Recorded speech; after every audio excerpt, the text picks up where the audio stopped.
Oral questions. Question orale. The Honourable Leader of the Opposition.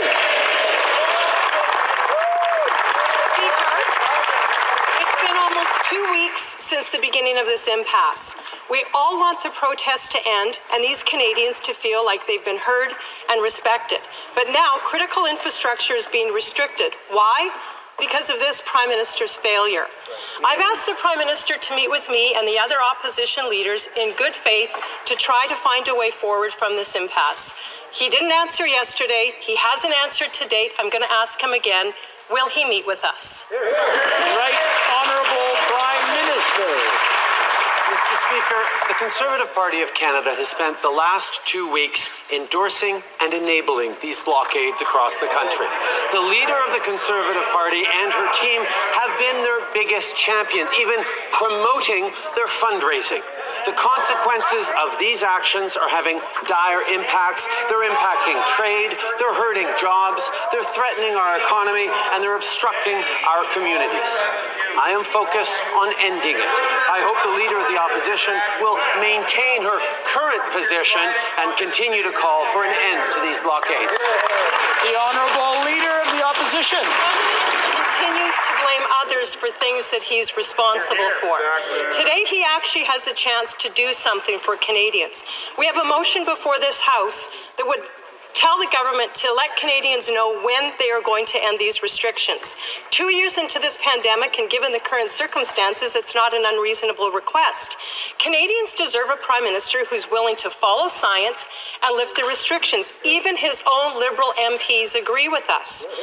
So a simple question for the Prime Minister. Will he and his fellow Liberal members of Parliament support our motion that is on the floor today? Right Honourable Prime Minister. Everyone in this country is sick and tired of lockdowns and, quite frankly, of COVID-19. But Canadians also know that the way through this pandemic is by listening to science, is by following public health advice, and indeed by getting vaccinated. That is what we have been focused on from the very beginning, and that's why we're continuing to encourage Canadians to please get vaccinated. About 61,000 Canadians got their first dose just last week. We need more people to continue to step up, get vaccinated, get their kids vaccinated, get the booster shot. That's how we stay safe. That's how we support our frontline health workers. The Leader of the Opposition. So I have a question for the Prime Minister, because he's talking about vaccinations. We all support vaccines, and 90%, as he has said, 90% of Canadians have been vaccinated. Yep. Is he suggesting that unless 100% of Canadians are vaccinated, he's not even going to consider opening up and lifting restrictions? Yeah. Is that what he's trying to tell us? 90% is good for us, and I would say other countries in the world who have less vaccine uptake. Is he saying he's not going to do anything until 100% of Canadians are vaccinated? Really? The Right Honourable Prime Minister. Speaker, not only are Canadians tired of this pandemic, of the challenges we're facing, but they are also, of course, tired of the restrictions, tired of the rules, tired of the lockdowns. That is understandable. But you know what helps lift restrictions? You know what helps move beyond lockdowns? Vaccinations. When Canadians get vaccinated, including with our vaccine mandates that ensure the federal public service and anyone getting on planes or trains are vaccinated, that has helped move forward, keep Canadians safe, and most importantly, to keep our frontline health workers who've been heroes during this pandemic from being overwhelmed. The Honourable Member for Mégantic-L'Érable. Mr. Speaker, I didn't hear an answer from the Prime Minister.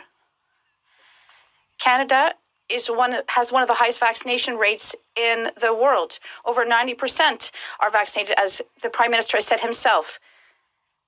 Does the Prime Minister expect 100% of Canadians to be vaccinated to start to think about presenting a reopening plan for our economy and for ending extreme measures? The question is clear.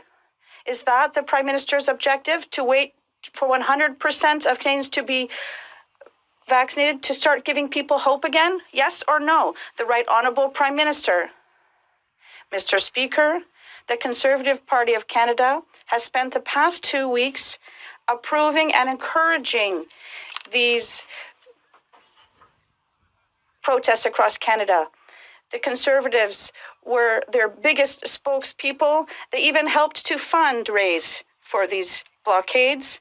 And this has had a disastrous impact.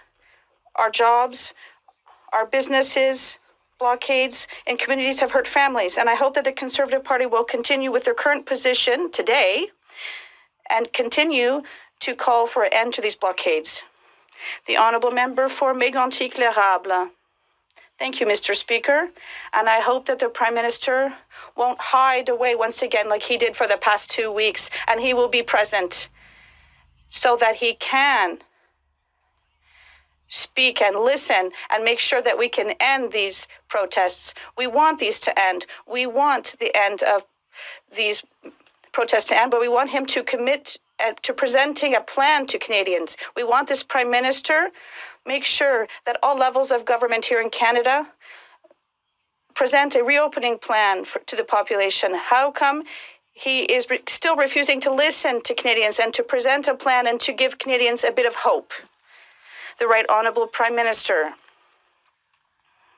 Mr. Speaker, I'm very happy to hear the Honourable Member to condemn and calling for an end of the blockades today in this House, and I hope he will be able to convince his colleagues at the Conservative Party as well to stop supporting and encouraging these blockades and these protesters that are hurting businesses, jobs, and supply chains. And they're also hurting Canadians who live in these communities across the country.